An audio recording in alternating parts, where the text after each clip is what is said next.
chapter 1 and then we'll move to chapter 2. Om Atha Patanjala Yoga Sutrani. We'll all read together and then second chapter we'll go one by one.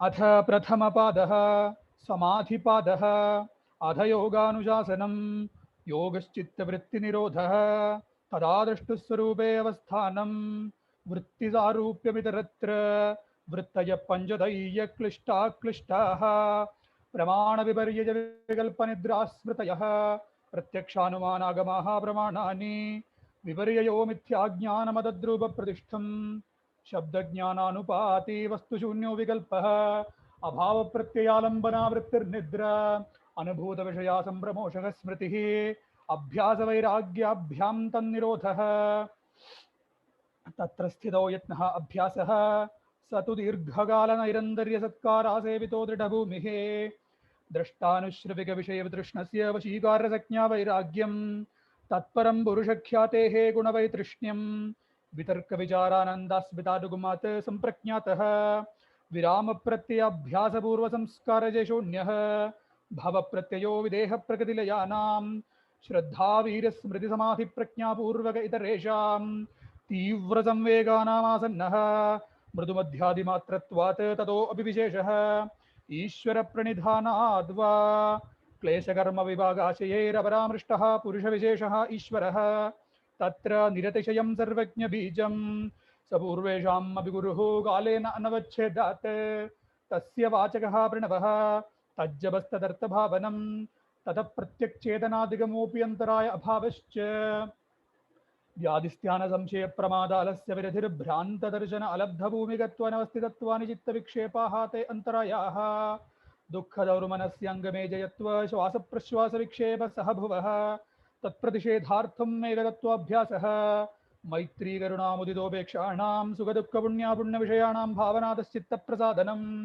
प्रच्छर्दनविधारणाभ्यां वा व्रणस्य विषयवती वा प्रवृत्तिरुत्पन्ना मनसः स्थितिनिबन्धिनी विशोकः वा ज्योतिष्मती वीतरागविषयं वा चित्तं स्वप्ननिद्राज्ञानालम्बनं वा यथा अभिमतध्यानाद्वा परमाणुवरममहत्तत्त्वान्तोऽस्य वशीकारः क्षीणवृत्तेरभिजातस्यैव मणेर्गृहीतग्रहणग्राह्येषु तत्स्तदञ्जनता समापत्तिः तत्र शब्दार्थज्ञानविकल्पैः सङ्कीर्णा सवितर्का समापत्तिः स्मृतिपरिशुद्धौ स्वरूपशून्या इव अर्थमात्रनिर्भासा निर्वितर्क एतयेव च विचारा निर्विचारा च सूक्ष्मविषया व्याख्यात सूक्ष्मविषयत्वं च अलिङ्गपर्यवसानं ता एव च बीजसमाधिः निर्विचारवैचारद्य अध्यात्मप्रसादः ऋतंभरा तत्र प्रज्ञा श्रुतानुमानप्रज्ञाभ्याम् अन्यविषया विशेषार्थत्वात् तज्ज संस्कारः अन्यसंस्कारप्रतिबन्धी तस्यापि निरोधे सर्वनिरोधात् निर्बीजसमाधिः. Om. Now if anybody of you wishes to, you can join me. अथ द्वितीयपादः समाधि साधनापादः तप स्वाध्याय ईश्वर प्रणिधानानि क्रियायोगः समाधि भावनार्थ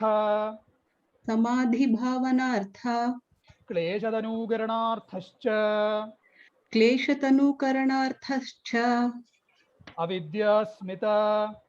अविद्या अस्मिता रागद्वेष अभिनिवेशाः पञ्चक्लेशाः अविद्या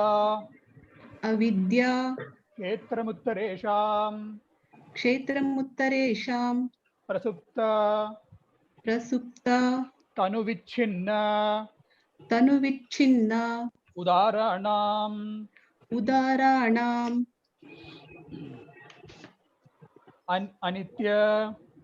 अनित्या अशुचि दुःख अनात्मसु नित्यशुचि सुख आत्मख्यातिरविद्या दृग्दर्शनशक्त्योः एकात्मता एव अस्मिता सुखानुशायी रागः सुखानुशायी रागः दुःखानुजायी द्वेषः दुःखानुशायी द्वेषः स्वरसवाही स्वरसवाही विदुषोऽपि विदुषोऽपि तथारूढः तथारूढः अभिनिवेशः अभिनिवेशः ते प्रतिप्रसवहेयाः ते प्रतिप्रसवहेयाः सूक्ष्माः सूक्ष्माः ध्यानहेयाः ध्यानहेयाः तद्वृत्तयः तद्वृत्तयः क्लेशमूलः कर्माशयः क्लेशमूलः कर्माशयः दृष्टादृष्टजन्मवेदनीयः दृष्टादृष्टजन्मवेदनीयः सति मूले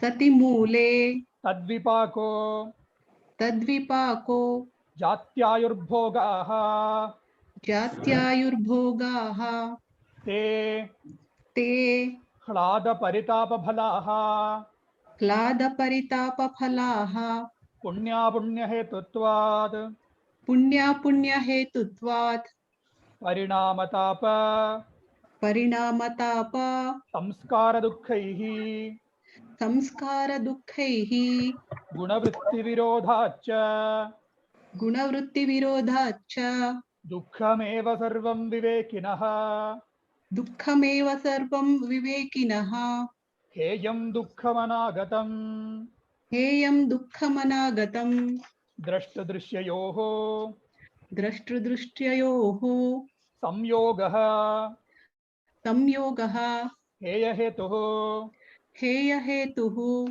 प्रकाश प्रकाश क्रियास्थितिशीलं क्रियास्थितिशीलं भूतेन्द्रियात्मकं भूतेन्द्रियात्मकं भोगापवर्गार्थं भोगापवर्गार्थं दृश्यं दृश्यं विशेषाविशेष विशेषाविशेष लिङ्गमात्रालिङ्गानि आइए पासवर्ड होगा लिङ्गमात्रालिङ्गानि गुणपर्वाणि मिस गुणपर्वाणि द्रष्टा द्रष्टा दृशिमात्रः दृशिमात्रः शुद्धोऽपि प्रत्ययानुपश्यः शुद्धोऽपि प्रत्ययानुपश्यः तदर्थ एव तदर्थ एव दृश्यस्य आत्मा दृश्यस्य आत्मा कृतार्थं प्रति नष्टम् कृतार्थं प्रति नष्टम् अपि अनष्टम् अपि अनष्टं तदन्य तदन्य साधारणत्वात् साधारणत्वात् स्वस्वामिशक्त्योः स्वस्वामिशक्त्योः स्वरूप उपलब्धिः स्वरूप उपलब्धिः हेतुः संयोगः हेतुः संयोगः तस्य हेतुरविद्या तस्य हेतुरविद्या तदभावात् तदभावात् संयोग अभावः संयोग अभावः हानं हानं तदृशेः कैवल्यम् तदृशेः कैवल्यम् विवेकख्यातिः विवेकख्यातिः अविप्लवा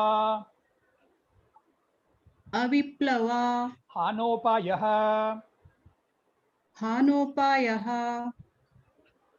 तस्य तस्य सप्तधा सप्तधा प्रान्तभूमिप्रज्ञा प्रान्तभूमिप्रज्ञा योगांग योगांग अनुष्ठानाद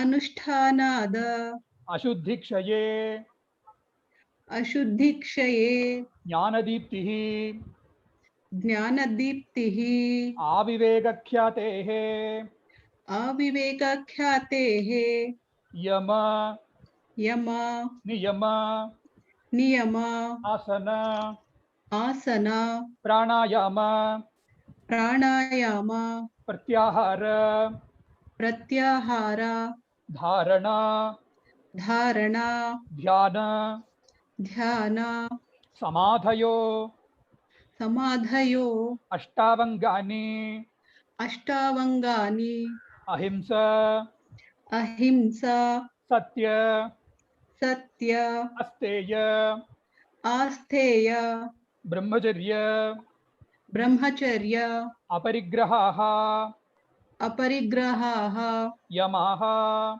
यमाः जाति जाति देशकाल देशकाल समयान् समयान अवच्छिन्नाः अवच्छिन्नाः सार्वभौमा सार्वभौमा महाव्रतं महाव्रतं शौच शौच संतोष संतोष तपस्वाध्याय तपः स्वाध्याय ईश्वर प्रणिधानानि ईश्वर प्रणिधानानि नियमाः नियमाः वितर्कबाधने वितर्कबाधने प्रतिपक्षभावनं प्रतिपक्षभावनं वितर्काः वितर्काः हिंसादयः हिंसादयः कृत कृत कारित कारित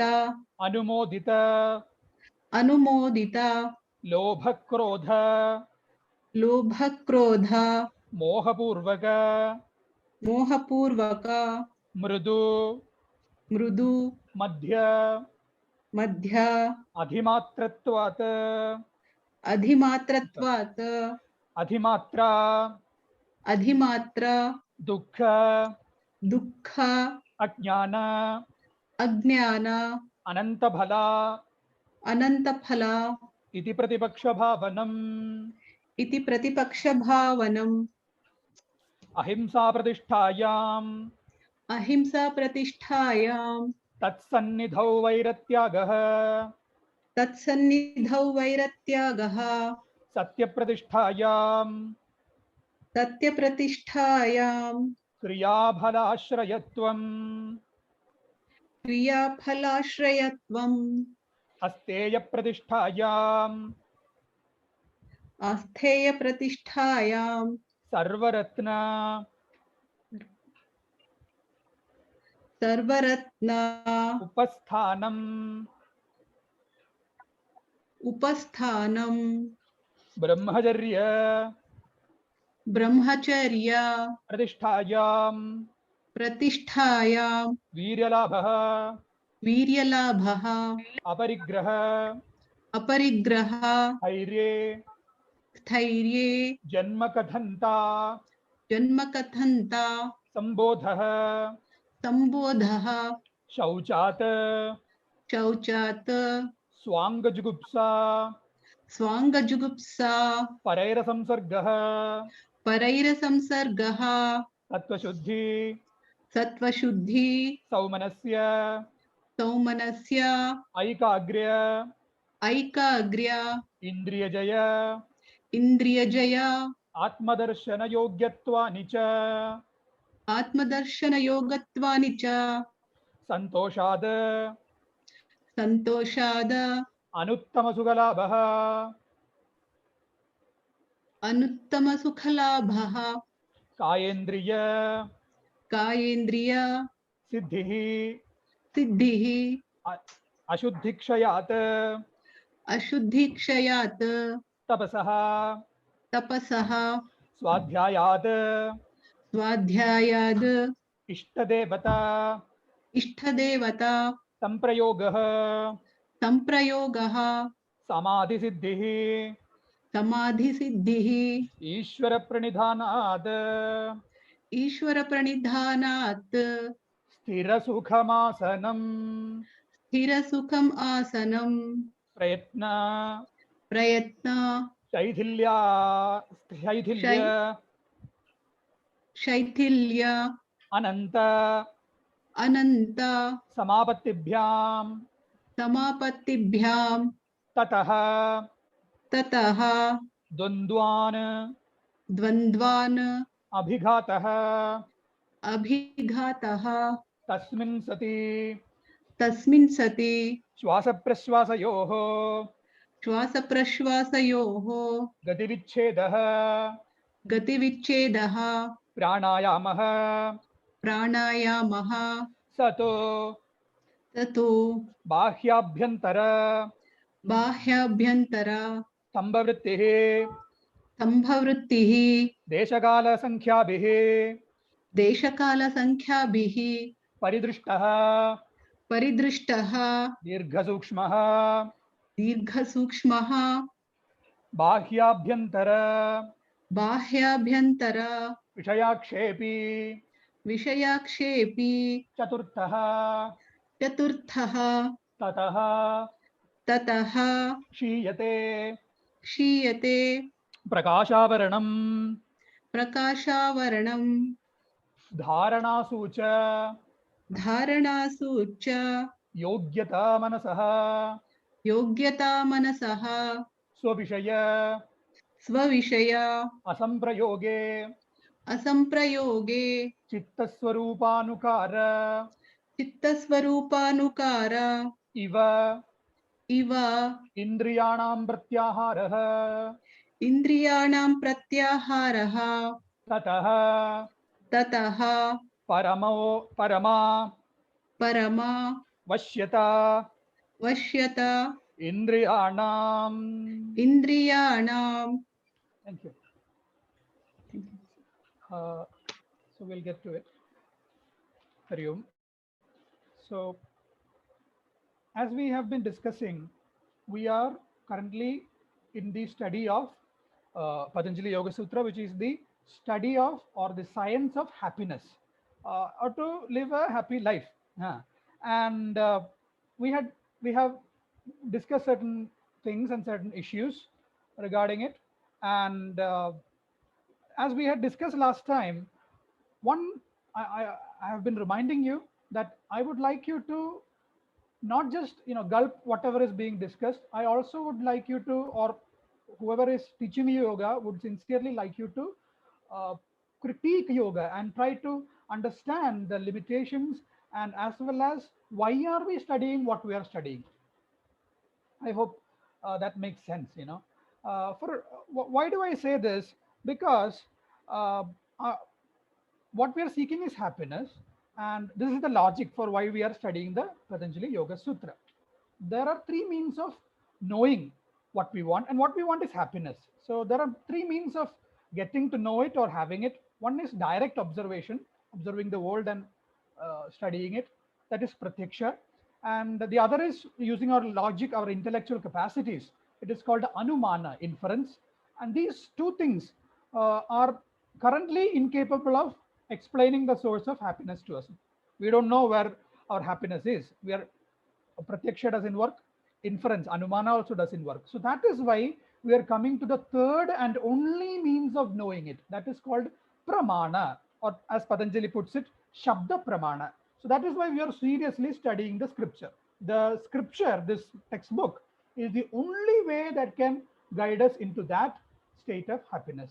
So that we have to accept. Then only we can come to appreciate the importance of our, sitting together like this and studying.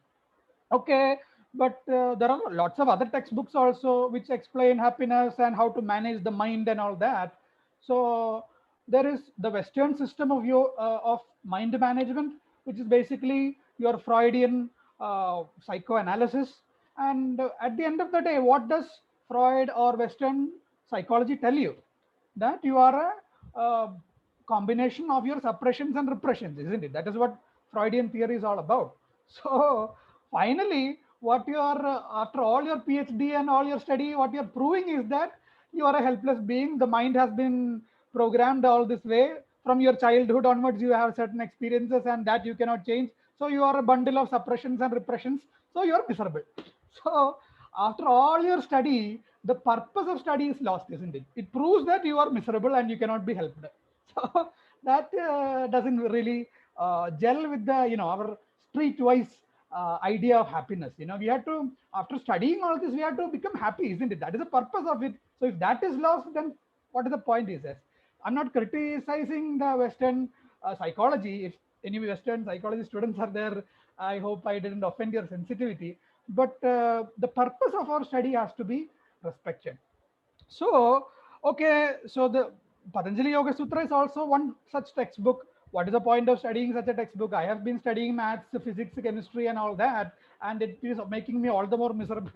So, what is the point? What is the difference in Patanjali Yoga Sutra? What is the difference of studying the Shabda Pramana? So, that what does Patanjali Yoga Sutra do? What does the Pramana do for me? Uh, Honestly, if you ask me, nothing it does. It will not give you anything, but it will do something. How is that? So I'll tell you a story. You see, once upon a time there was a old man. I hope you're listening. Huh.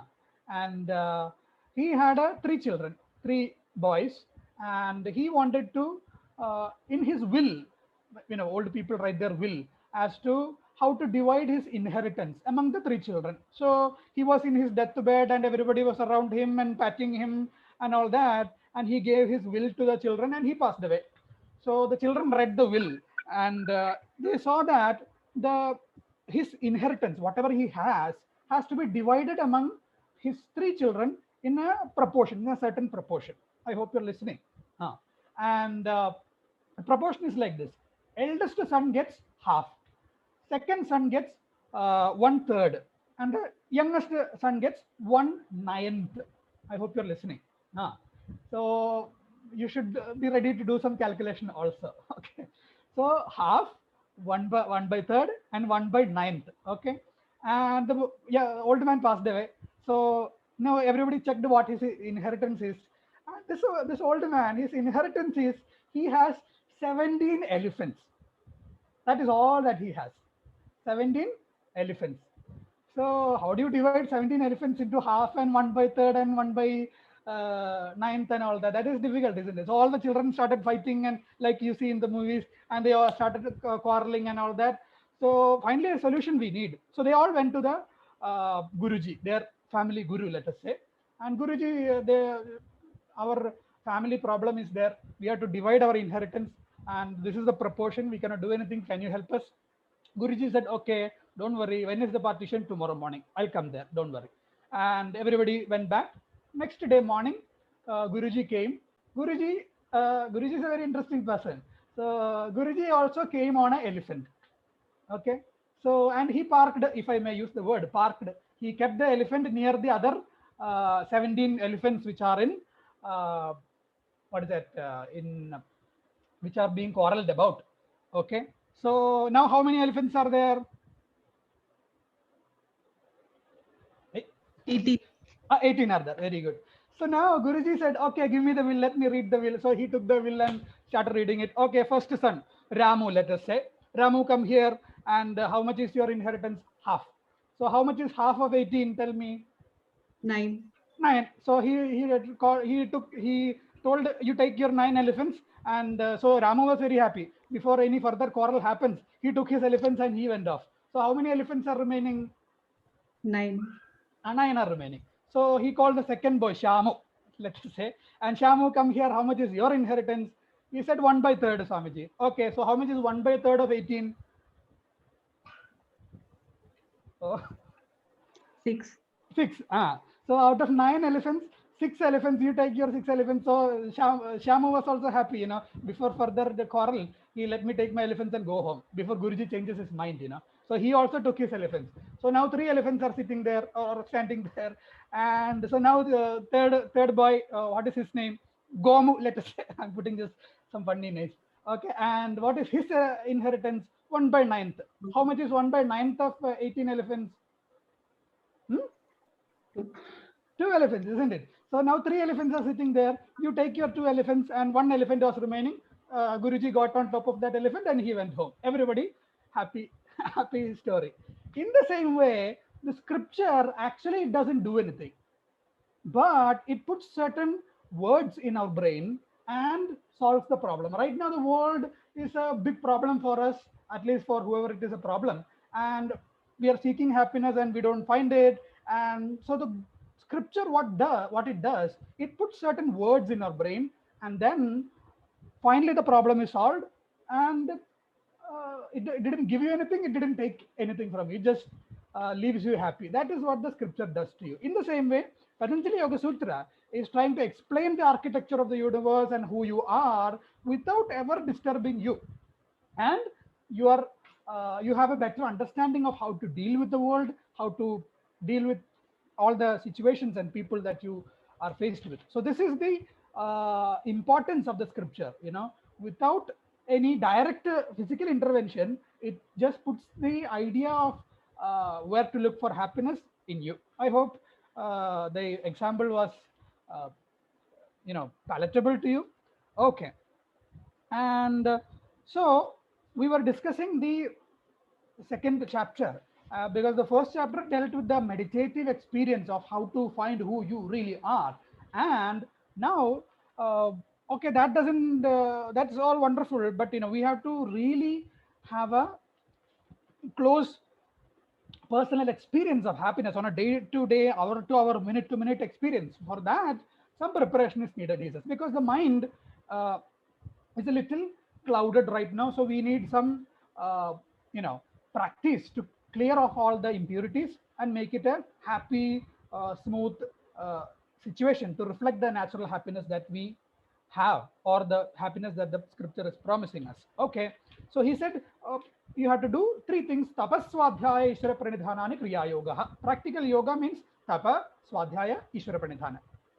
Tapa is to minimize your needs, whatever is unnecessary, cut it short, and do some happy conscious effort to systematize or regularize your life processes, waking up in the morning and taking your food on time, and all that. Tapaha, swadhyaya, study of the scripture daily, and ishvara pranidhana, have a positive attitude, have an attitude of gratefulness for everything in life that you receive. And what is the problem? There are 5 problems with the mind, which is now causing us to not enjoy happiness. What is that? Avidya, asmita, raga, dvesha, abhinivesha. 5 problems. And what is the main problem, main story, main villain in the story? Avidya, not knowing our spiritual nature, avidya. So what can we do about that? Before that, that is the source of all problems, he says. From avidya, kshetra bhuttaresham, it brings about all other problems. And what is avidya? Thinking that I am a dead piece of matter, or I am the body. So anitya, ashuji, dukkha, anatmasu, nitya shuchi sukhatmakhyati avidya. I am conscious and living and capable of knowing the universe, but still I think I am a dead sack of salt, sitting and worrying like a question mark. So that is the problem, he says. So this is the essential message of all spirituality, isn't it? Bhagavad Gita, if you can summarize in 2 words, it is ma shuja, don't worry. That is the message of the Bhagavad Gita. If anybody asks you, you can just tell them. And so here also Patanjali's main idea is relax. That is, whatever kriya, yoga, tapas, swadhyaya, everything is to make you relax. Okay. So then what happens?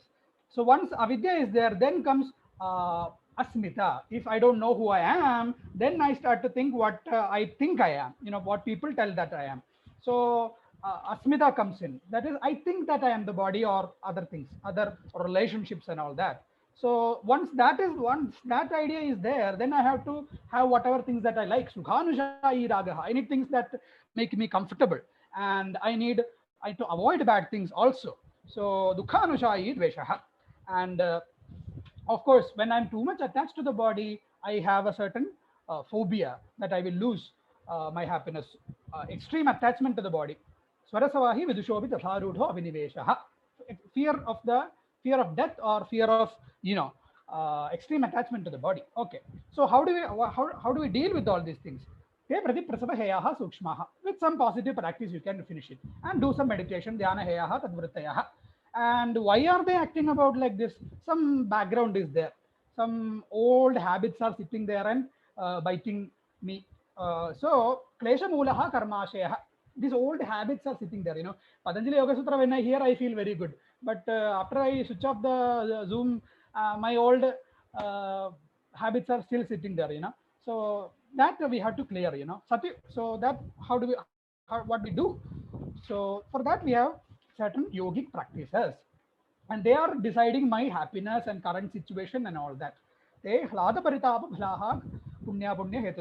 bring bad and good experiences to me, because of my habit. If I overeat, I become fat, and then my health is declining, So all my likes and dislikes create my current situation. And also that is not that, Patanjali is just giving you some random facts.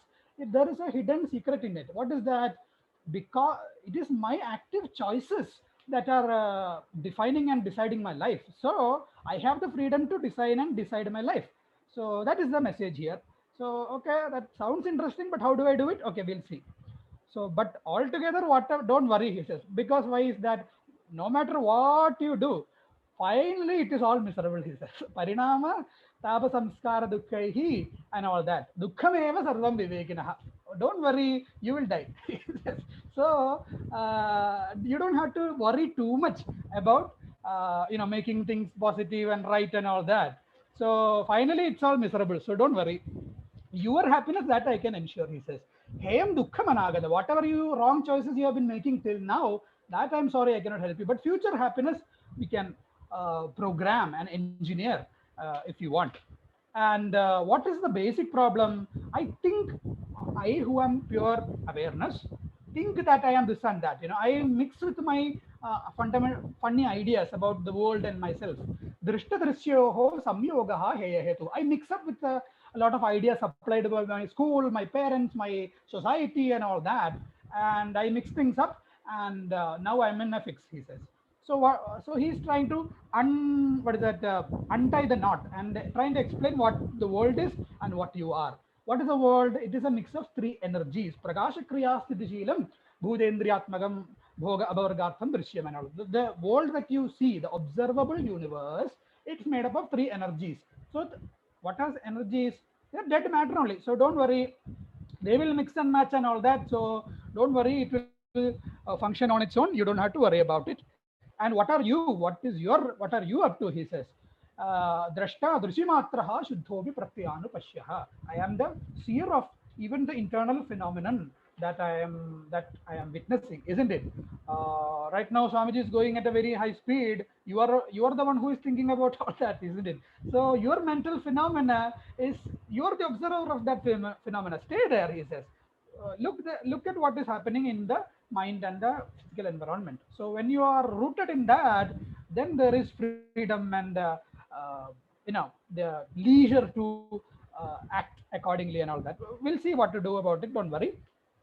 So once you are rooted in that happiness, independent of the world, then you are a happy person, he says. Because the world and the people and their opinions and their WhatsApp messages and all that doesn't define who you are. You are a happy being on your own. The world will be still like that. Kridartham prati nashtam abhi anashtam, he says. You will be a happy person. The devil-like haunts of the world become vanishing when you are a happy person, and the rest of the world will be like that only. Don't worry. So this mixing of ideas of who you are and who you think you are, that is the problem. So Swami Shaktyoho Sarupa Uvalabdhi Hetuhu Samyogaha. So this miserable condition caused by mixing up of ideas, that is actually a positive thing, he says. Because of that, some misery is there. So now I am seriously studying Patanjali Yoga Sutra or spiritual practices. So now that gives me the inner freedom to define and engineer my life, he says.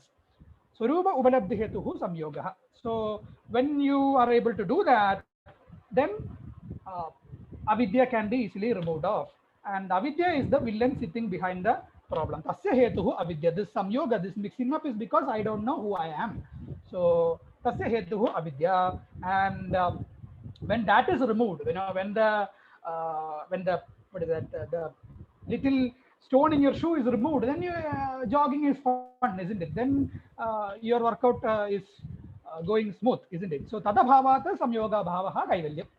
And okay, how do I remove that problem? Viveka khyatihi. You have to clearly know who you are and who you think you are, and that clear state of knowing the difference is called Viveka Khyati, and it has 7 stages, and that we'll discuss later. So how do I practically go about minute to minute? How do I experience it? Yoga Anga Anushtanad. The 8-limbed yoga of Patanjali Yoga Sutra, you have to practice. Okay, what are the 8 limbs? Yama, Niyama, Asana, Pranayama, Pratyahara, Dharana, Dhyana, Samadhi, That's it. So even if you don't know anything in the Yoga Sutra, if you say this, people will think that yoga teacher knows everything. So this you have to by heart, he says. Okay. So you all must have been practicing meditation. I hope so. And people generally complain that Swamiji, meditation is very difficult. You know, the mind is like a monkey. You know, it keeps on jumping from branch to branch. I chant Rama, Rama, Rama. Then suddenly Ramaswamy comes into picture. That rascal didn't give me my 500 rupees back, so I had to go and phone him up. You know, no, again, then I have to come back to Rama. Then again, you chant Rama, Rama, and mind keeps again going back to some other Rama, isn't it? So mind is like a monkey, not, and Shastra says not only a monkey, it is a drunken monkey. And not only a drunken monkey which has been bitten by a scorpion, he says.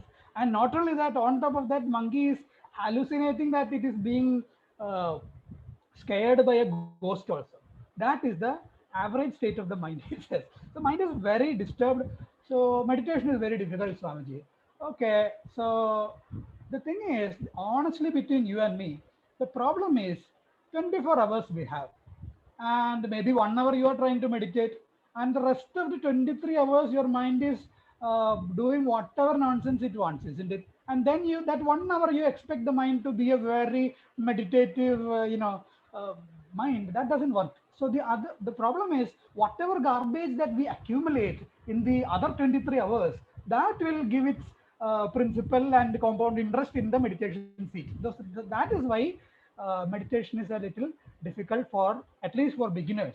You all are advanced teachers, so I don't have to teach you anything. But meditation is difficult because of our vyavahara. You know, our daily routine also plays a very fundamental role in meditation and happiness, he says. So that is why practice is very important, he says. So Patanjali is giving you certain values, yama, niyama, and all that, certain values that if you practice in your other 23 hours of daily life, your meditation becomes like a supersonic jet. You immediately get what you want, in your meditation seat. So what we are trying to do is, we are trying to re-engineer your daily life so that your meditation becomes very easy for you. So that is what Patanjali is coming to. So he says, so now let us look at the 30th sutra. I plan to finish this pada today, so I request your sincere cooperation on that. So Patanjali is giving two sets of values. Patanjali is a very systematic man, His wardrobe is very neat, his desk is very neat. So he's a very systematic man. So he always likes to categorize things, So he says different types of values are there. And first type of value is called contingent values. I'm just giving you in a new word, This is what I am giving you. So you may not want to study it and repeat it. So it is called yamas. Yama is a contingent value. Contingent value means all the time you have to maintain it. Some other values are there which are not contingent values or contextual values. Say wishing somebody on their birthday. That you don't have to do. You don't have to send them messages every day. Only on birthday you have to send them, isn't it? Other days it is a nuisance. So it is a contextual value, remembering people's birthday and all that. I'm giving you an example. So that is a contextual value. But doing your exercise, eating properly, brushing your teeth, taking a bath, all these things are contingent values that you have to do every day, at least for the sake of others. So I'm just trying to explain it in simple terms. So contingent values are certain values, 5 values that you have to follow all the time. He says fundamental principles of healthy living. What are they? They are called yamas. Why are they called yamas? Because till yama comes into your life, you have to do it, he says. I'm just giving you my own, vyakhyanam, my commentary on it. Till your last breath, you have to maintain this yamas. So that is why it is called yama. Okay. What are they? Ahimsa, satya, satyam, asteya, brahmacharya, aparigraha, yamaha. These 5 values are called yamas. Okay, what are they? The 5 values are ahimsa, non-violence, satyam, truthfulness, and brahmacharya, celibacy or purity, aparigraha, and what? Asteya, I'm sorry, asteya. Asteya means not steya means stealing, taking that which does not belong to you. That is called a steya, or thievery, robbery, and all that. Don't do that. Don't be a straightforward person. Okay. Asteya, brahmacharya. Brahmacharya is physical purity, celibacy, and all that. Aparigraha is not hugging things too much, or hoarding things, or you know, like when it is COVID, you order 200 packets of what is the rice and all that, or supplies, and hoarding it, and the rest of the people don't have it. So that is not good for you. You have to take care of your basic needs and share. We'll see all the values in detail. First one is ahimsa. Ahimsa is the fundamental principle of all spirituality, I should say. And this famous declaration in the Mahabharata is there. Shruyatam dharma sarvaswam shrutva etadavadharyatam. Vyasa is saying that I am explaining to you the fundamental of all spiritual sciences in the world. What is that? Atmana pratikulani paresham na samacharet. Whatever is unacceptable to you, don't do it to others. Do unto others what you would have them do unto you. You must have heard this. So this is called ahimsa, not hurting others. Or when I say others, it is not just other people. It includes other beings also, animals, birds, and whatnot. So non-violence. If non-violence means you have the maturity to understand that everybody is a being just like me. They have their own needs. They have their own talents. They are expressing their needs and talents, and just like me. So let them be happy. Let me also be happy. This is the fundamental idea of non-violence. So if you can have that idea in all your interactions, in when you speak or when you look at somebody, you can do a himsa or violence through a look also. If you stare at somebody, that they feel uncomfortable. Why is this rascal staring at me? So that also is violence. So in your look, in your word, in your interactions, be non-violent either. So when you are non-violent, then automatically all your spirituality will work out, he says. Okay. So ahimsa paramo dharma. If you can keep this duty, that is a Mahabharata quoting I am saying, ahimsa paramo dharma. If you can keep ahimsa, non-violence, then everything will automatically get fixed for you. You don't have to stand on the tip of your nose for yoga. If you're a non-violent person, you will automatically be happy and calm and all that. So that is ahimsa. It is a very vast topic. We can do many lectures on it. That we'll do some other time. So next one is satyam, truthfulness. What do you mean by truthfulness? Truthfulness means say what happened. Don't put extra masala, So truthfulness is yatha bhuta kathanam. That is the definition of truthfulness. Whatever happened, that I am speaking. So that is truthfulness. And when you are a spiritual seeker, that is very important. You not only that, modern science also is proving that. They studied the brain and all that, neuroscientists. They are saying that the brain needs 10 times more energy to lie than to say the truth. So they put these rods in your brain and they studied, and they made some people tell some lies. And the study proves that your brain needs 10 times more energy to lie.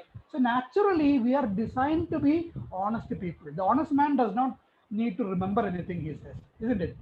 So when you are honest, you don't have to remember what you said. Otherwise, you have to, that date and time and all, you have to mark it so that, when you don't get questioned in between. So be honest, he says. And when you be honest, you don't have to be brutally honest. That also I have to tell you, when you are honest, the Shastra says, Satyam vada, Priyam vada, and Hitam vada, he says. When you are being honest, Satyam bruyat, Priyam bruyat, na bruyat, Satyam apriyam, he says. When you're saying truth, don't slap them in the face with truth, he says. You have to be gentle. If the truth is ugly truth, don't say it. It's better to shut up, he says. So Swamiji, I said the truth. That doesn't work. The brutal truth or the ugly truth nobody wants you to hear it. So don't say it, he says. If you can say it pleasingly, then say it. Otherwise, shut up, he says. Satyam bruyat, priyam bruyat. And also, if it is beneficial for you, for the other person, then only say the truth. When somebody is singing horribly, don't tell them that, yeah, don't sing like this. You can tell them, oh, you have such good muscles. Why don't you try something in sports? I think you will shine there. You just want to stop, make them stop singing. But it is a nice way of putting it. So what I'm trying to say is, hitam bruyat. You tell them what is good, what is beneficial for them and for others.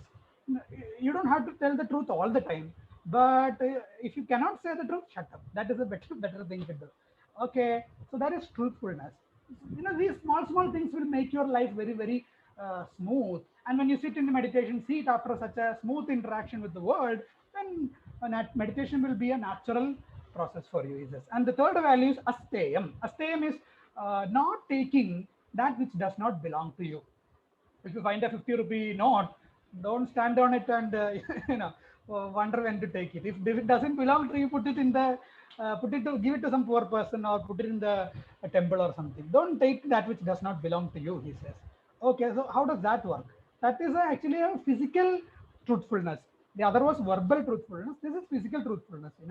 Don't grab that which does not belong to you. Okay, thievery. And steya means actually a thief in Sanskrit.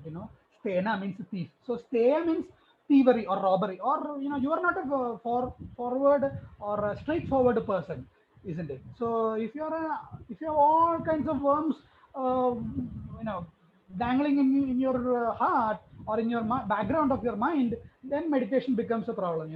You will be wondering, oh, whether everybody is watching me or not, and all that. So your mind is in a fix. So that we don't need. We are sincere people working for our own benefit. Okay, so asteyam. And celibacy. Celibacy is brahmacharya. Brahmacharya is keeping the basic, I mean, the fundamental idea that is popular is, refraining from sexual activity, celibacy as they call it. And but it is a very vast term. It is basically keeping the body pure in its all aspects.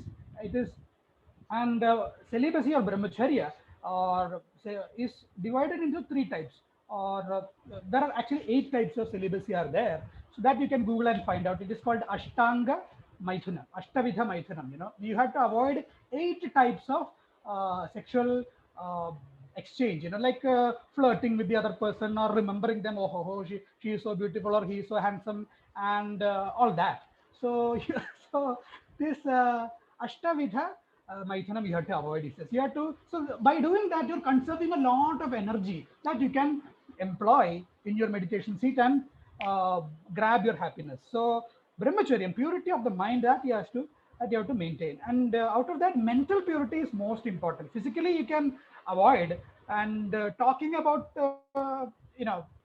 these impure thoughts also, that also you can avoid. But mental purity, that is your own business, that you have to maintain on your own.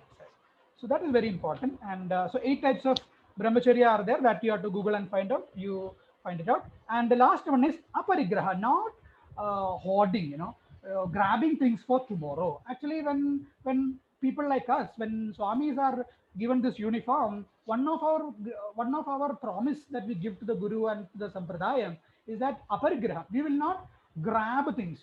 We will not have a personal bank account and have $10 million as a, what is that, a fixed deposit and all that. Whatever people give happily, that we uh, take it, and tomorrow what will happen, we don't know. So this uh, can be applied to all of yogic students also. That is, you live tomorrow to tomorrow. That is the basic idea. Whatever the future brings, let it come. When it comes, we'll see. That kind of, when you trust uncertainty, then there is a certain excitement in life. Otherwise, yeah, it is all boring. Tomorrow, what is, what do you have to take for breakfast and lunch and dinner, and what you're supposed to do, and where you're supposed to go, and all the ugly faces that you're supposed to see every day. So life is very predictable. That you have to change. You have to come out of your comfort zone, and then only the real ecstasy of life is there. You have to hug uncertainty. Then life becomes enjoyable, he says. Okay, so aparigraha is holding and not holding, and uh, having a open architecture of your mind. You are welcoming whatever life brings you. What is that? whatever brings, you are welcoming, and whatever goes, tata bye bye, you say. So you are a free person. You are what is that? A happy person. So that is aparigraha, not holding on to anything too much, or not saving for tomorrow too much. Okay, that is called aparigraha, he says. So as a yoga teacher, or as a yoga, or as a yogi, you are supposed to have a simple life. You know, you cannot have $10 million in the bank. You can have all that, but you should not depend on it. Okay. Yeah, it's nice to have some bank balance also, but don't cry after it. Okay, so now these 5 values, these are called yamas, that we have to. But why are they called yamas? I told you, you have to keep them till yama comes. Okay, that I am telling you, it is not what the shastra tells you, but he says you have to maintain it all the time. Then you will be a happy person. He says, Jati Desha Kala Samayana Avachinna Sarvabhauma Mahavratam, 31st Sutra. He says, Jati, whatever your occupation is, your occupation has to be a non-violent one, he says. Of course, that is quite debatable. If you are a butcher or if you are a policeman, what will you do? You have to kill some or hit some people or kill some people, isn't it? If you are a soldier, then you cannot be a yogi or what? That is a debatable thing.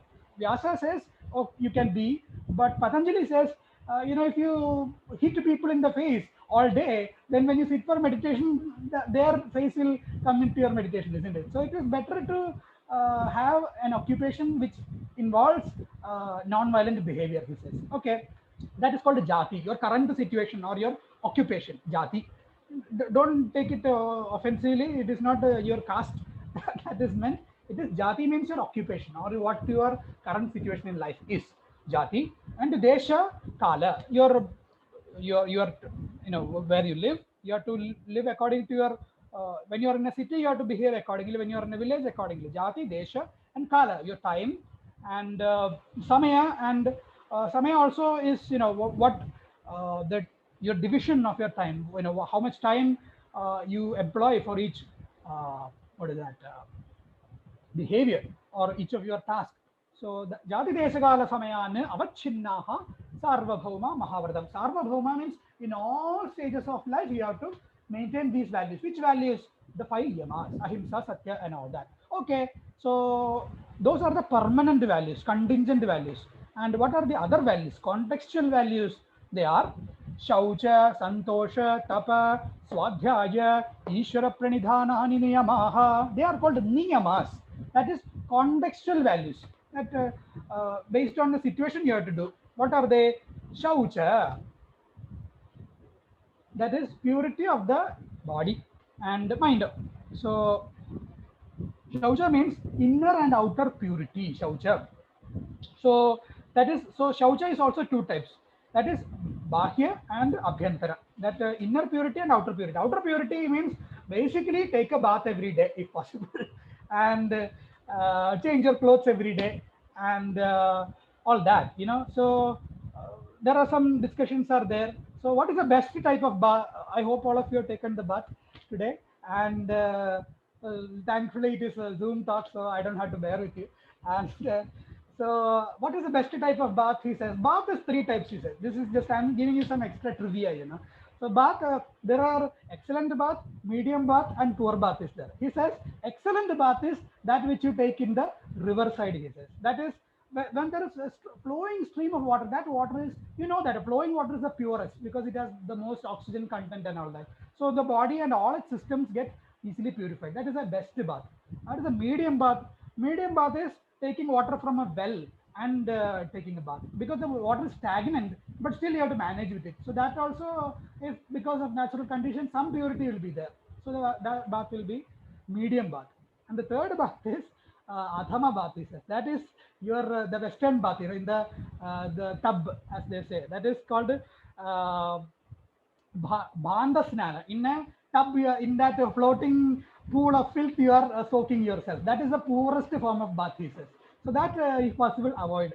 So this is the type of bath, and that you have to do every day. And you see, Shaucha is a very important value, So you see, the body, as you know, is a carbon-based engine, isn't it? You take in carbon-based things, and the body digests it or burns it and gives you energy. See, it's a carbon-based engine, basically, isn't it? So as soon as there is a combustion engine, it will naturally give all kinds of smoke and dirt, isn't it? Because you're burning carbon-based material.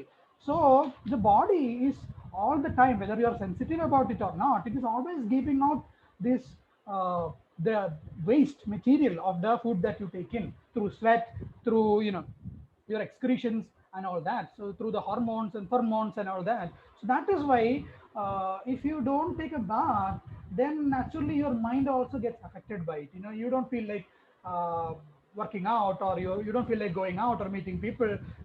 So physical purity or physical hygiene, if we can maintain that, it's a huge boost for your mind, he says. So if you take a go on a hot day, if you take a cool shower, it feels wonderful, isn't it? You feel like the world is a new place, isn't it? So because the all the cells in your body, they are cleansed of all the accumulated matter. That is why you feel fresh when you take a cold shower and all that.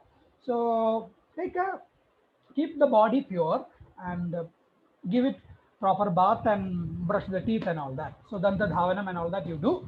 So this is called shaucha. And then what is the second value? And not only that, change your clothes every day. The body is, as I told you, it's a combustion engine. So it gives on invisible bacteria and all that. So every day you have to change your clothes and wash it properly and dry it properly, and if possible iron it and all that. So when you systematize your physical behavior, all these things take time, isn't it? Taking a bath, you have to put oil, and you have to sit for some time and all that. So when you organize your life according to hygiene, then naturally your mind will also become organized. That will come in the Yoga Sutra later. Don't worry. So if you physical hygiene can give you immense clarity and purity about your mental makeup, he says. So that is why it is very important. I'm stressing it again and again. Okay. And if possible, you can put a tilak on your head also. So there is a slogan that says all your study and temple worship and all that, it is all useless if you don't have a tilak on your head, he says. Lalade tilagam bina, everything is useless, he says. Because why does our acharya say that? Because tilaga means you have taken a bath, isn't it? Only after bath you will put. Nowadays fake people put that also, the sticker they will put. So that doesn't work, he says. If you take a bath, then only it will tilak. So if you keep your body pure, everything works, he says. Okay. So now contentment, that is a second value. Shaucha, santosha. Santosha is being satisfied with whatever is available to you, whatever resources. That is a huge value.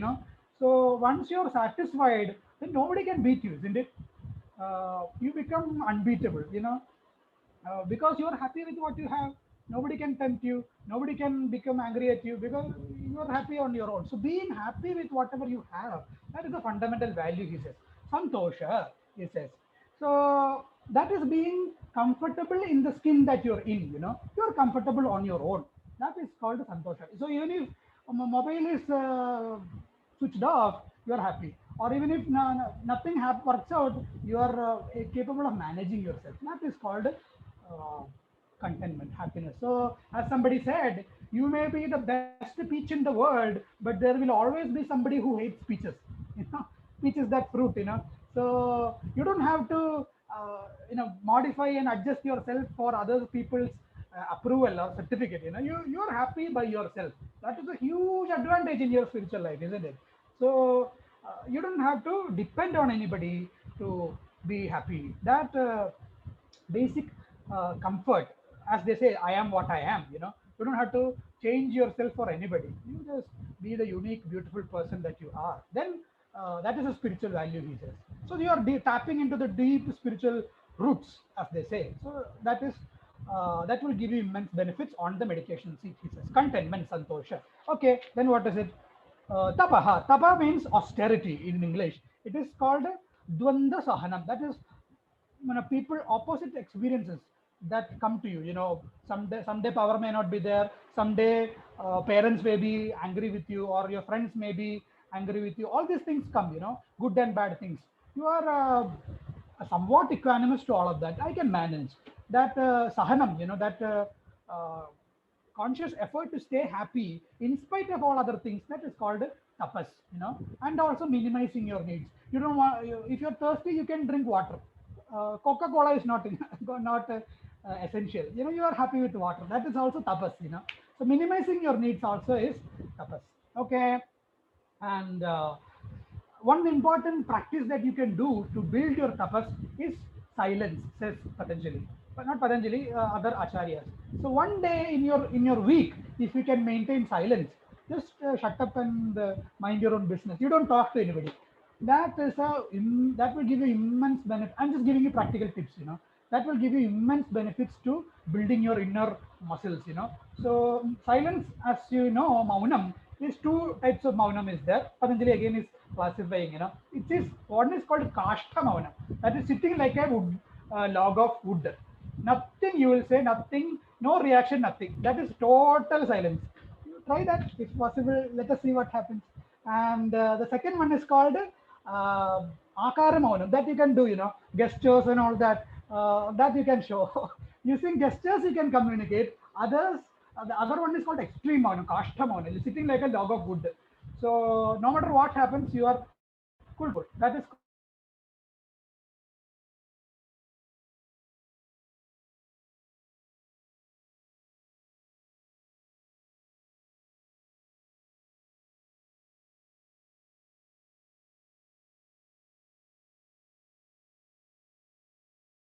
and it will help you when the time comes. And the last one is Ishvara Pranidhanam. That is, have love for your God, whatever is your Ishtadevata. Some may have Shiva, some may be Christ, some may be other something else. Some may not have a God also. That also is accepted. But overall, the universe is, or my society and my parents, everything is together helping me manage. For that, I am grateful. At least there is food on the plate. That I am grateful. That attitude of gratefulness is called Ishvara Pranidhana. So that you should have. If you have that, then you will not be worried in the meditation seat. So you can manage, he says. Okay, so these are the 10 values, 5 yamas and 5 niyamas for happy living. I hope that makes some sense to you. So when your 23 hours of interaction with the world is a happy experience, then naturally you will glide into happiness in the meditation seat. Okay. Okay, Swamiji, all this is very wonderful. But my dog doesn't allow, or my wife doesn't allow, or my family doesn't allow. That is also there. They will, you know, scratch you behind the back, and then you have to react, isn't it? So sometimes I feel some bad words coming into my mouth and I want to just spit it. But Patanjali says, hold on, please wait. He says, Vitarka bhavane pratipaksha bhavanam. Whenever your mind pulls you away from all these values, you want to hit somebody or you want to, say something in their face, all these tendencies will come.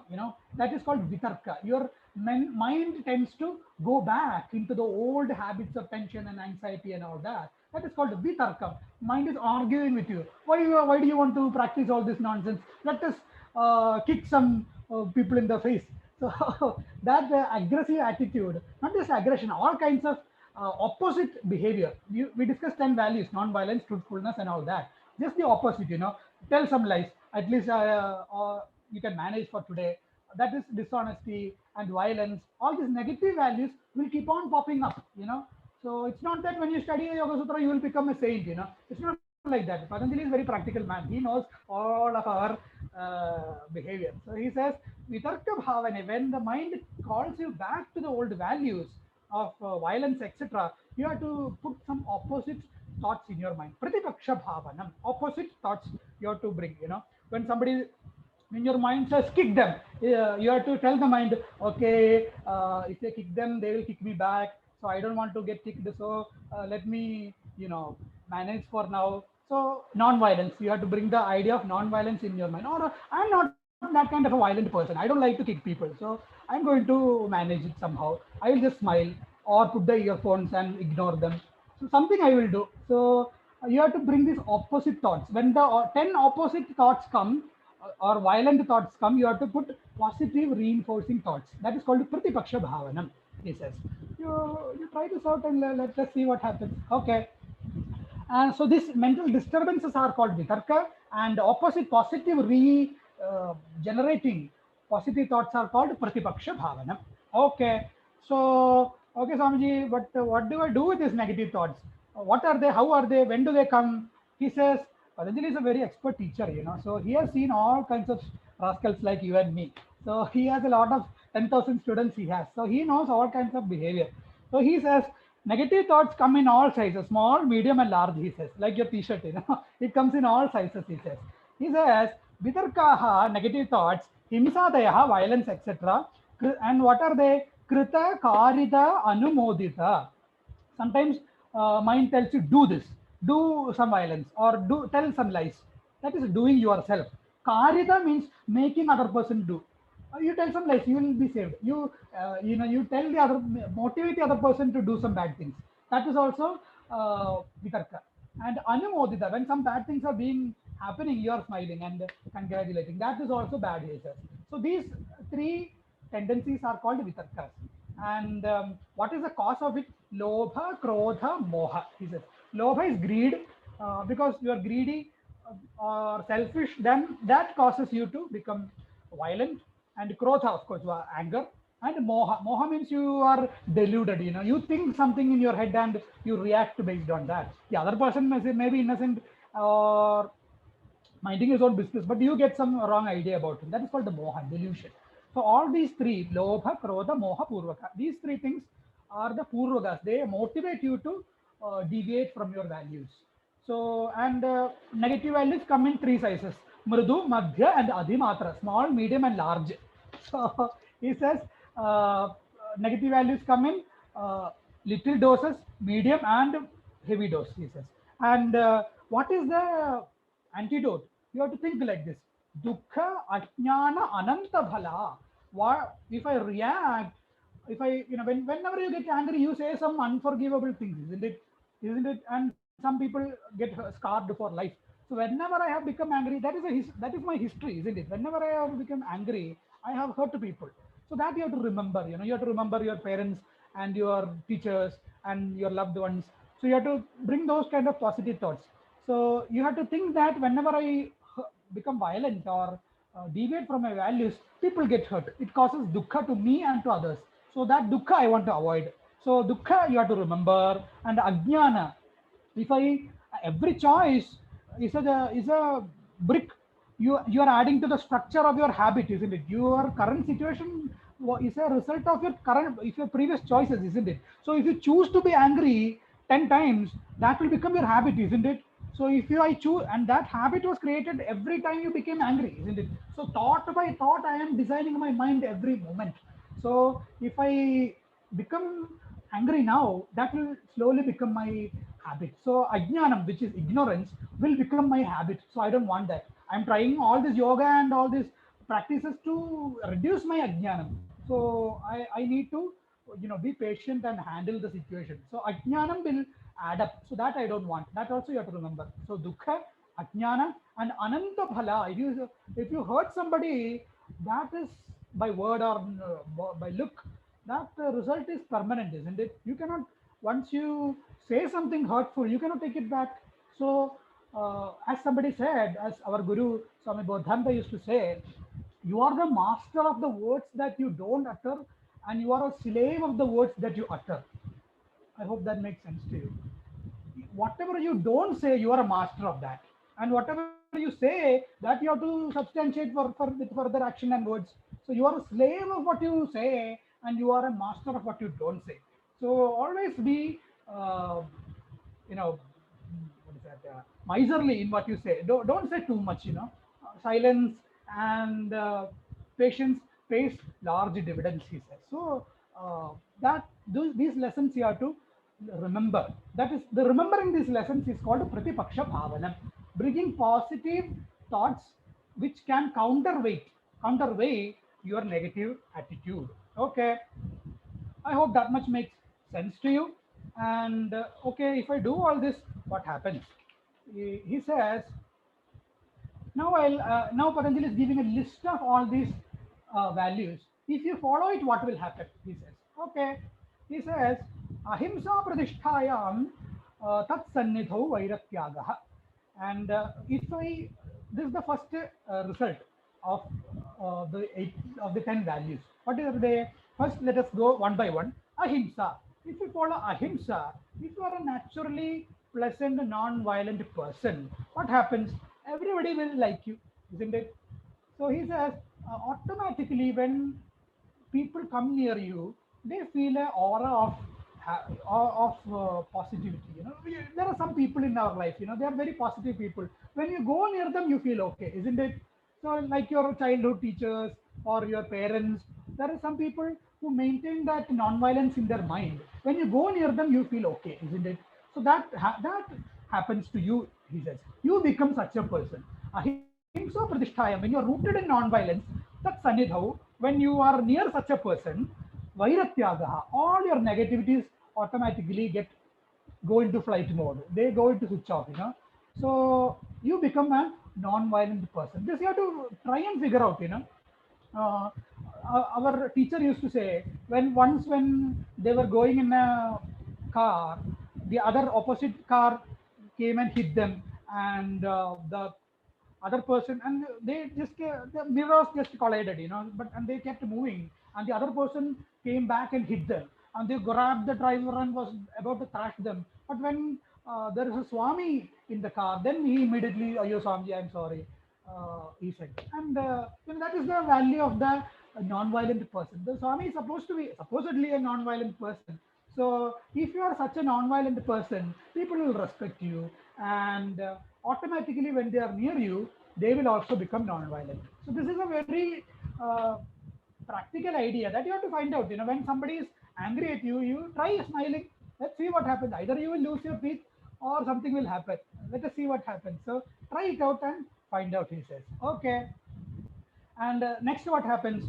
Satya pradishtayam kriyaphala ashrayatvam, he says. So when you are rooted in truthfulness, then this is something mystic. You know, I'm giving you some mystical lessons in spirituality. But what happens when you are a truthful person? Whatever you say becomes true, he says. Okay. Okay, Swami, that is a little difficult to believe, but you try and find out. That is why all these people, whenever you people see this uniform, they come and fall at your feet, isn't it? Why is that? Because we are supposedly truthful people. So whatever we say or whatever truthful people say, that the universe will conspire to make it happen, as they say. As the alchemist novel says, you know, if you are an honest person, the whole universe will cooperate to make your dreams come true, you know.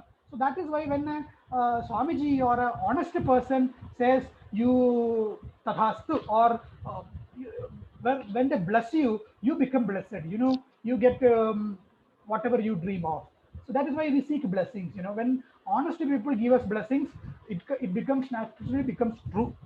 And the opposite is also true. You know, when you hurt such people, when they say you will never get pass your yoga certificate, you will never pass. Okay, so that is also there. So Patanjali says, this, not only Patanjali, in our culture, this truthfulness is a very important value. You know, that is why we say when a guest comes into, especially a Swami or a divine person, when they come into your house as a guest, Atiti Devo Bhava, we say, isn't it? So we have to treat them with respect. Otherwise, they take all your good deeds and they leave all the sins there, he says. That is there in Mahabharata. So what I'm trying to say is, when a truthful person blesses you, then that blessing comes true. And you will also become a blessing to everybody. When you are a truthful person, whatever you say will become true, he says. You try it and find out. And I told you, whenever you say truth, you have to maintain three values. What are they? Satyam, Priyam, and Hitam. You have to say truth, and you have to say it nicely, and you have to say it only if it is beneficial. Hitam. All these three you have to maintain. You don't just slap everybody in the face with the truth. Okay. Okay. If that happens, then you will become a, what will you get? Kriya Bhalashrayatvam. Whatever you say will happen, he says. Okay. You become a strong spiritual person. Okay. I want you to be like that, you know, not just yoga teachers smiling with the certificate. Yeah, I want you to be real yogis who are a blessing to the universe and to other people. Okay. And next value, Asteya Pradishtayam Sarvaratna Upasthanam. That is, as last week we discussed, what do we do when things go wrong? We have to trust the universe, he says. So Asteya Pradishtayam, whoever trust the universe. To them, all that they want comes to them, he says. The universe has a way of taking care of you. So when you trust the universe will take care of you. That is the that is spiritual value, that doesn't really fit with our material vision. You have to work and earn your livelihood and quarrel and fight and take what is yours, isn't it? That is the material view. But the spiritual view is that you trust what the world brings you, and the best will come to those who wait, as they say. That is also something you have to trust and find out. Small events in your life are there that will prove it. For example, I can give you one small event. It is not even an event, but I can tell you, when I first moved to Bangalore, and and when I first came, I was a stranger in the city, and the ashram is a new place. There is no proper facilities are there. So our people decided that every day somebody will take care of the Swami, his food and all that. One person will bring. So we made a timetable, and everybody will, Thursday one person will bring, Friday somebody will bring, like that. So, and I don't have anything to cook and all that. So I was on fully dependent on these people. So one day, the person who is supposed to give me, that person forgot it, and they went to Tirupati or something, and I am sitting here starving, and but automatically what happened was that some other lady who is supposed to give on Monday or something, she immediately thought that I am supposed to give on Thursday, and she brought it. She is not supposed to give, but she just immediately felt that she has to bring, and she brought it. So what this maybe a little superstition or coincidence and all that. What I'm trying to say is, when you trust the universe to take care of you, universe will somehow manage. Even if one person doesn't take care of you, somebody else will come and take care of you. That is something that you have to try and find out. You try it and find out and let me know. So Asteya Pradisthayam Sarvaratna Upasthanam. Ratna means valuable, whatever you need. So whatever you need will come to you, he says. Sarvaratna Upasthanam. You will become a basket of whatever is valuable and good. Everything good will come to you, he says. Jesus Christ, his famous quote is there now. Behold the fowl in the air, for they sow not, neither do they reap, nor they gather into barns. Are you not better than them? He says. These birds, they don't cultivate, do farming, organic farming, and put it in the Alamara and all that. Whatever, they trust the God to take care of them, isn't it? In the same way, you also trust God and trust the universe. Are you not better than a bird? He says. So you have to trust the world, and the world will take care of you, he says. Okay, so that is called Asteya Pradishtha. And Brahmacharya Pradisthayam Viryalapaha. He says, when you maintain the purity, you conserve immense energy to study and explain the scripture to other people as well as to yourself. You get immense clarity on what you are looking for and what you need and all that. So immense clarity is what Brahmacharya is promising you. Virya Labha. Viryam is that energy, that immense energy, that Kundalini and all that you say. That snake is curling on your spine. That wakes up, and you get that immense energy to study and be cheerful and excel in your area of work. That energy comes by celibacy. You maintain the purity of your body and mind.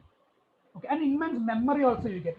Earlier days, people used to know the whole Mahabharata and the Yoga Sutra and all that by heart. How do they do that? Because they have immense energy to apply in all these studies. That is by Brahmacharya. Okay, and what is next? Aparigraha Janma Katanda Sambodha.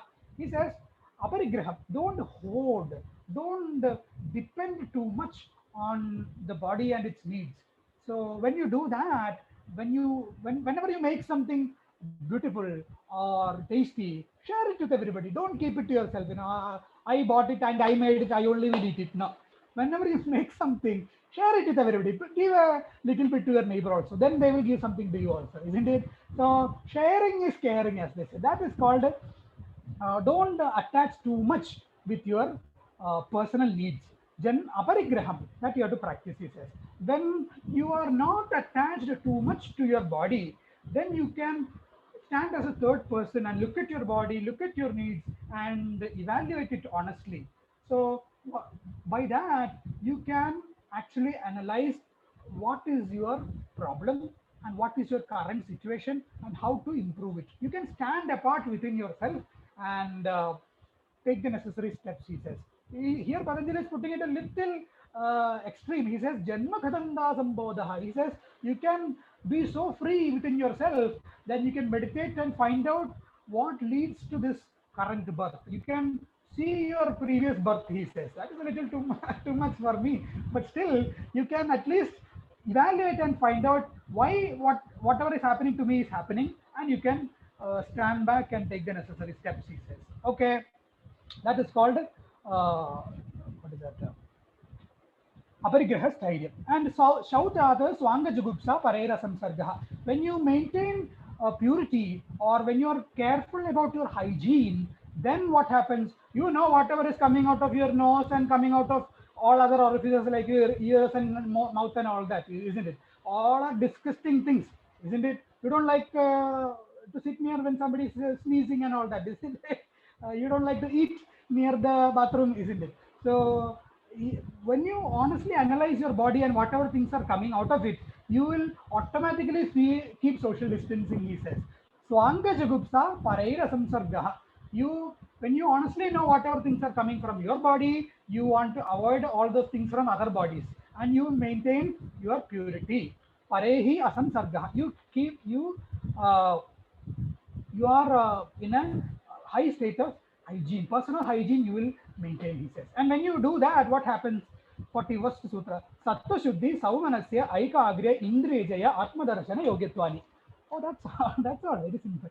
He says, Sattva Shuddhi, he says, when you organize your hygiene, when you take care of your hygiene, when I say hygiene, your room also, your bathroom and your puja room, both have to be clean, isn't it? People fall at our feet and Swamiji bless me and all that. But when you go and stay in their house, you never want to go there again, isn't it? So purity is always in your bedroom, your bathroom, and your puja room. All three have to be equal in hygiene. Then you are a systematic person. Then you know everything where it is sitting. So Sattva Shuddhi, your brain becomes a systematic brain. You know everything where it is. So when you are able to do systematize your outer surroundings, your inner thoughts also can be economized, and you will be in power saver mode, because you know everything, where to put everything. So Sattva Shuddhi comes, your brain becomes a systematic brain. Sattva means your brain, your mind and all. Sattva Shuddhi and Saumanasya. When everything is comfortably near and accessible, you become a happy person, isn't it? You can, because you can manage everything. So you become a happy person. Saumanasya, you become cheerful automatically. And Aikagriyam, when you are not worried too much, you know where everything is and how to manage, then you can focus on the work at hand, whether it is yoga or whatever it is. So you become a focused person. Aikagriyam, ekagrata, as they say. Focus comes to immense focus you get by doing what? Taking your bath and brushing your teeth and keeping your room neat and tidy. That gives you immense clarity about your inner being also, and you become a focused person. And automatically you become disciplined. Indriya Jayam you get. You don't eat too much. You don't sleep too much. Everything becomes a beautiful, focused thing. And your life is a very systematized behavior. Indrejaya Atmadar, and by that, when you are able to systematize your life, it becomes you automatically you are able to see within the prakriti, within the mind, and you are able to see yourself. Atma Darshana Yogyatwani, he says. You will be able to see the Atma, your true inner behavior. Okay. And if I may take 10 more minutes, if that is okay with you, we can finish this part of today. Okay. Because Rahul is clapping, I thought I'm supposed to stop. Okay. Okay. Okay. And Santoshad Anuttama Sugalabaha, he says, if you are contented with yourself, uh, being contented with being comfortable in the skin that you are in, that is a huge resource, he says. He says, Anuttama Sugalabaha, you can be happy all the time. So, uh, in fact, there is a slogan in the Mahabharata that says, whenever you desire something, you are actually begging for, isn't it? Unless you get that, you are unhappy. Your desire is declaring that you are a miserable person, and unless I get that, I will not be happy, isn't it? So he says, the happiness that I get from fulfilling my desire, it is only 1/16th of that happiness that I am capable of having when I'm comfortable, he says. So what I'm saying, trying to say is, if you're happy on your own, you can be 16 times more happy than when you are dependent on other things, he says. Yacha kama sukham loke, yacha divyam mahat sukham, trishnakshe sukha sete, narhata shodashim kalam. You can refer the Mahabharata and find out. So when you are happy on your own, you are 16 times more powerful than when you are, trying to fulfill your desires, he says. Okay, so now let us jump into it. Kayendra siddhi ashuddhi kshayad tapasah. When you eat properly and work out and minimize your needs, kayendra siddhi, your body becomes naturally light and you are able to manage the body. You don't have problems running and climbing up the stairs. Body becomes a light experience, isn't it? So that is the point of all your exercises, isn't it? Your whole being is a light experience. Kaya indriya siddhi ashuddhi kshayat. All your impurity goes away. All your unnecessary fat and bulge and all that goes. You become a six-pack and all that. So unnecessary things go out, and kaya indriya siddhi. Your body becomes your mastered to you, kaya siddhi, and indriya siddhi. Your sense organs also cooperate with you, because now you are eating healthy, so you don't want too much potato chips and all that, so you are able to manage. Okay, so kaya shuddhi and indriya shuddhi, both you get. Swadhyayat ishta devata samprayoga. You see, people, the thing is, when you study the Patanjali Yoga Sutra or any scripture that you follow, when you read it honestly every day, that means you have certain faith in the scripture, isn't it? So every person is born with certain depths, runas, as they say. There is Pitru Rina, you have duties to your parents, and there is Rishi Rina, you are these great sages, rishis, who have given us the science of happiness.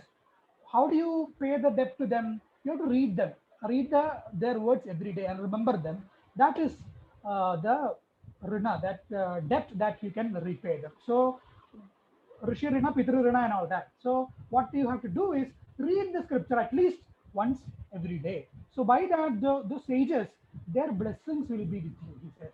So someday you just that is called gurutvam. When you are in a crisis situation, you respond appropriately. You feel the right choices. You do what is appropriate. That is called gurutvam. That is some blessing, that some good positive thought came in the right time and helped you. That is called gurutvam. So that blessing will be there with you, he says.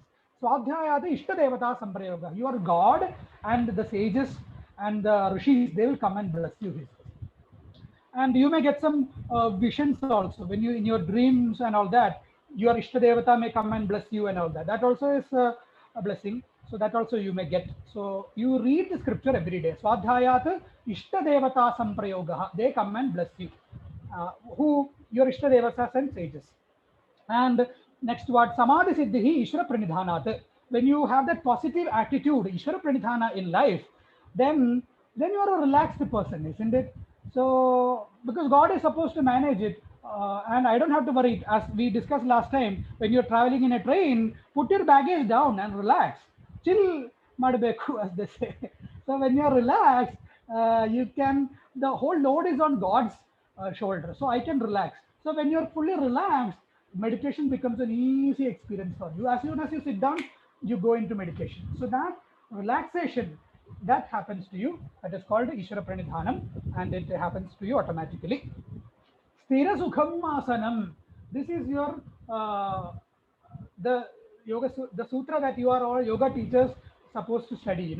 What is asanam? It is a posture. This is the definition of an asana. Sthiram Sukham cha. Sthira Sukham Asanam.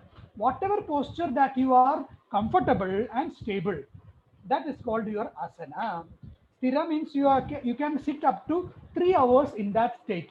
If you can sit for 3 hours in Padmasana, then Padmasana has been mastered by you. Or whichever Kukudasana or whatever asana you like. If you can stay there for 3 hours, that is true mastery of that asana, he says. Okay. So right now you are comfortably sitting for 2 hours, isn't it? So this asana you have mastered. So now some other asanas you can master, he says. Okay. And sukham also, you have to be comfortable. It's not that you are moving left and right, that is not the idea. You have to sit comfortably without moving. That if you can do that, that is mastery. And why by doing that, what happens? Prayatna shaithilyat ananta samavatti bhyam. When do you say that you are mastered asana? Prayatna shaithilyat. Prayatna means effort, and shaithilyam is to destroy. When the asana becomes effortless to you, coolly you can sit.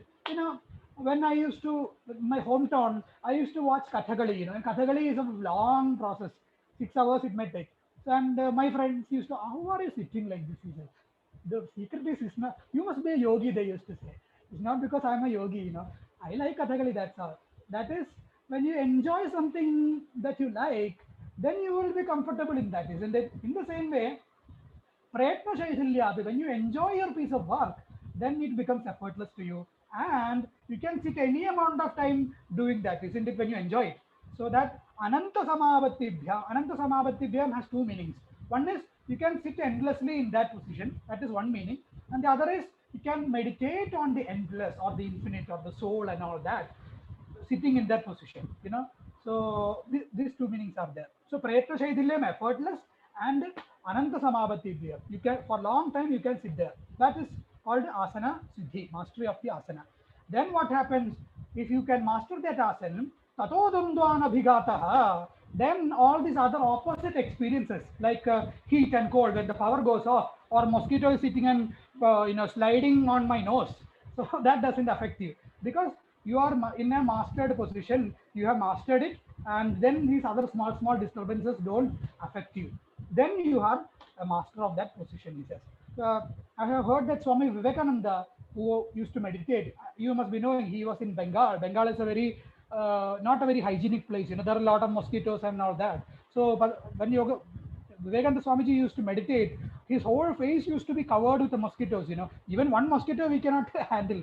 His whole face used to be covered, but still he used to meditate. So that much is possible, he says. So that much dvandva abhigatam, resilience you can build. Okay.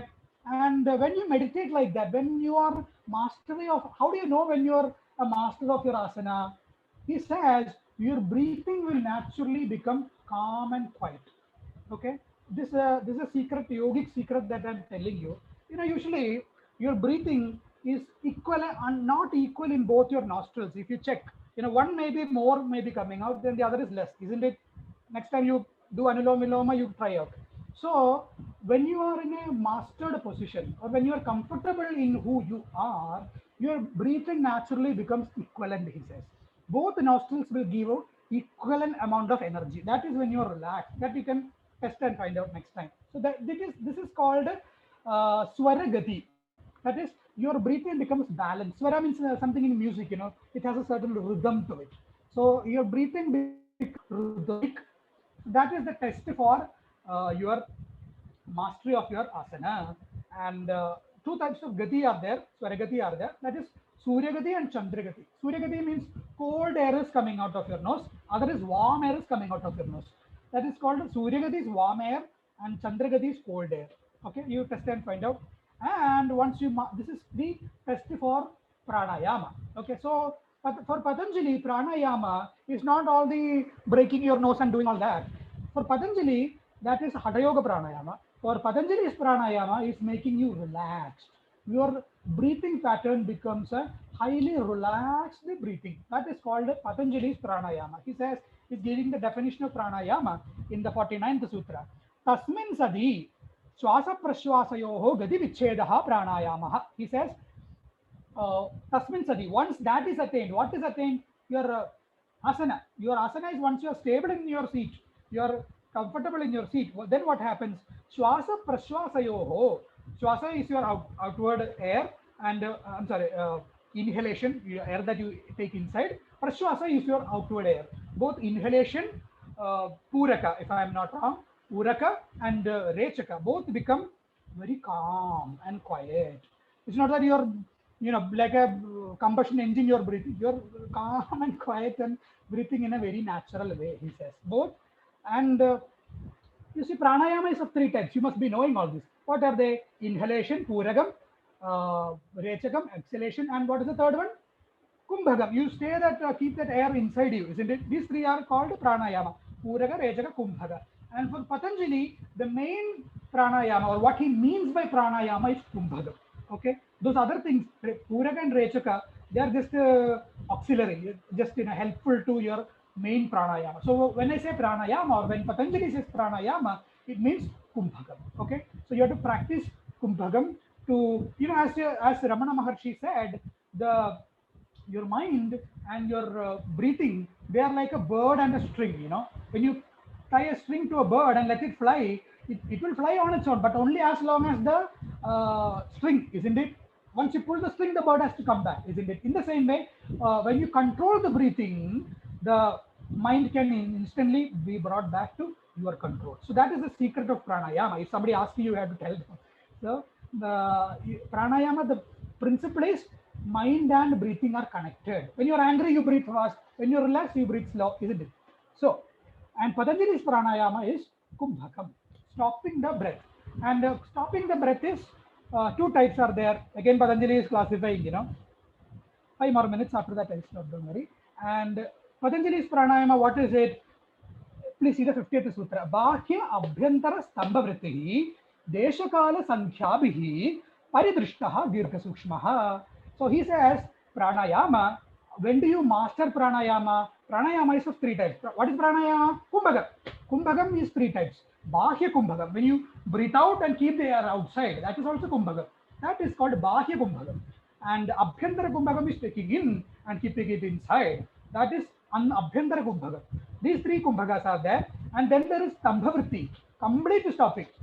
When you practice it, Prasad ji will guide you accordingly. When you practice it sincerely, you will be able to stop the breathing, both in and out. You will be like a statue, Then you can fully focus on the truth of the scriptures.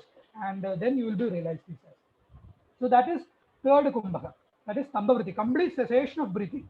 And how are you to practice it? He says, you practice it in 3 ways. How are you practicing it? Desha Kala Sankhyabihi. First one is Desha. When you practice pranayama, when you check your breathing, how much relaxed you are. You check the distance of the breath from your nostrils. Okay. So earlier in yoga schools, traditional yoga schools, what they do is that they take a small piece of cotton, cotton or that little feather or feather you can use. A feather they keep near your nostrils. I think somebody has to help you with that. A feather they keep your nostrils. So when your breathing is so slow and you let go of the feather, if your breathing is very powerful, the feather will fly off, isn't it? You keep a feather near your nostrils and check how the feather is affected by your how much distance you can keep the feather from your nostrils. This is called a distance, measuring your distance or measuring your pranayama using distance. How much relaxed you are.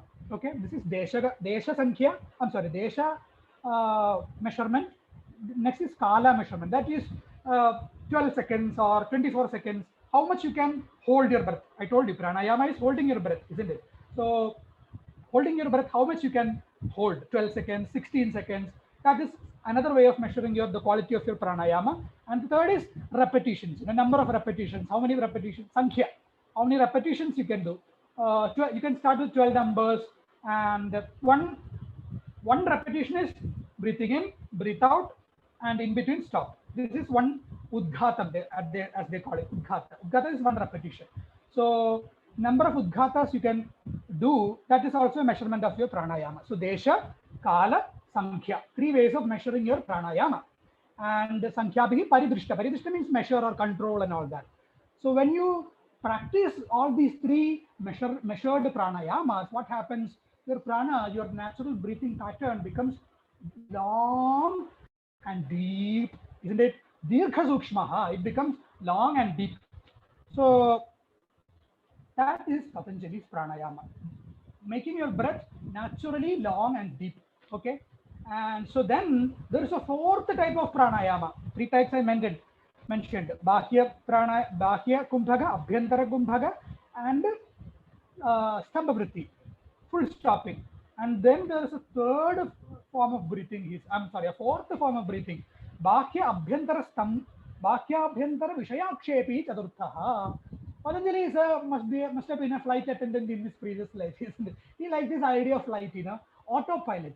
As we discussed in the first chapter, when this meditation achieved, inner mind goes into autopilot. In the same way, your breathing goes into autopilot. He says, you have no more effort to do pranayama. You become an automated breathing. You just stay there and breathing.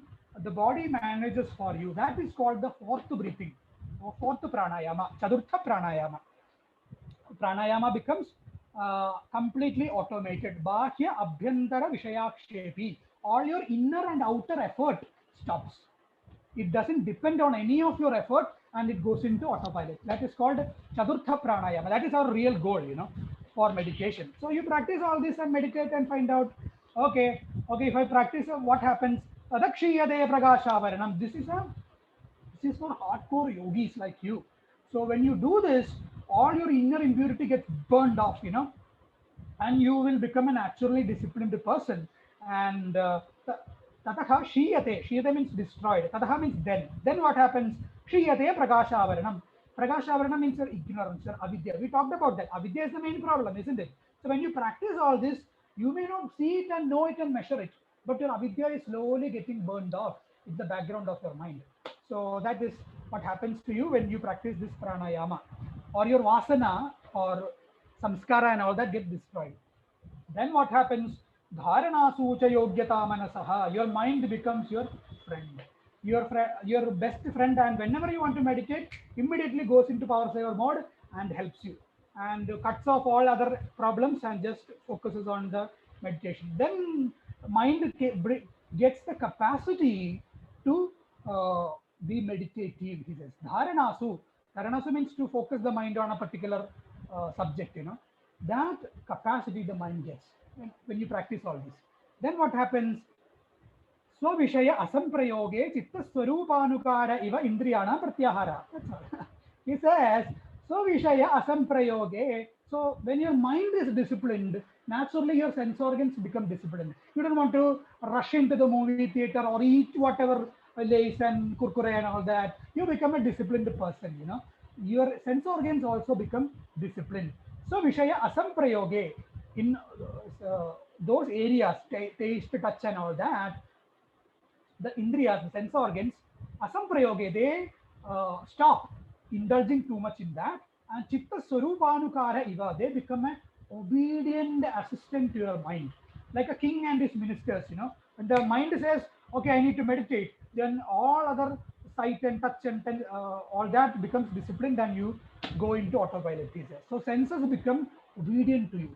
So that is called pratyahara, the one of the limbs of Ashtanga Yoga. The sense organs becoming obedient to your mind. Indriyanam pratyahara. So, okay, Swamiji, that is wonderful. Then what happens? Then he says, Kadaha, then paramavashyate indriyanam. He says, senses also become autopilot. Then you don't jump when you see a pizza, or when your mind doesn't jump when you want to watch the movies. I have to write the examination first. That mind becomes a cooperative mind. Paramavashyate indriyanam. The sense organs also become your best friend, or they also go into autopilot to help you gain what you want, which is meditative experience. And so autopilot of the sense organ, this autopilot is an important concept in Patanjali Yoga. So mind goes into autopilot, then your sense organ goes into autopilot, and then tataha parama vashyati indriyanam. So your whole being is cooperative and meditative. End of sadhana pada.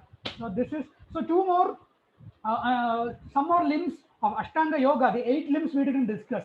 Patanjali stops this chapter at pratyahara. Dharana, dhyana and samadhi comes in the next chapter. Why did he do that? Doesn't he know where to finish a chapter? He knows. But those 3 techniques that can be used to do some other things. What are they? In spirituality, there is something called superpowers, or there are so many modern age gurus who say they are mystics, who give mystic talks or mystic superpowers they have. They will predict your future and all that. So this is a huge area of exploitation in spirituality. there are a lot of babas and yogis and all that. I'm not insulting any of them, but there is a lot of fraud or a lot of tomfoolery going on in the name of superpowers. Okay, so how can you get all of that, or what is the theory behind all of that? Who is a true sincere yogi?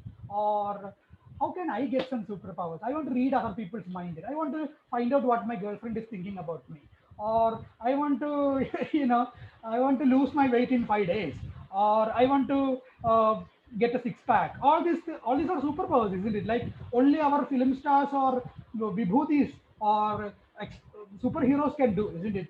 So can I use this mind, this cultured mind, to achieve all of that? Can I excel in my field using this Patanjali yoga or all this discipline?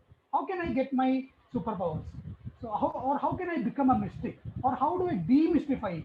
That Patanjali says, this third chapter on mysticism, that will explain it to you. Or I will demystify it for you. So that no rascal can cheat you in spirituality. When somebody says, I am a mystic, I will teach you all this, then you can safely stay aside. And because you know all the theory of it, and you are practicing it sincerely. So you can stay away from such fraud, and you can focus on the real happiness and spirituality.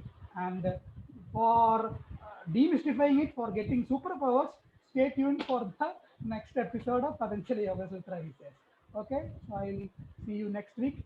Thank you so much for listening and your sincere cooperation. Thank you so much. Thank you. Thank you, Swamiji. Wonderful. Anybody want to tell anything?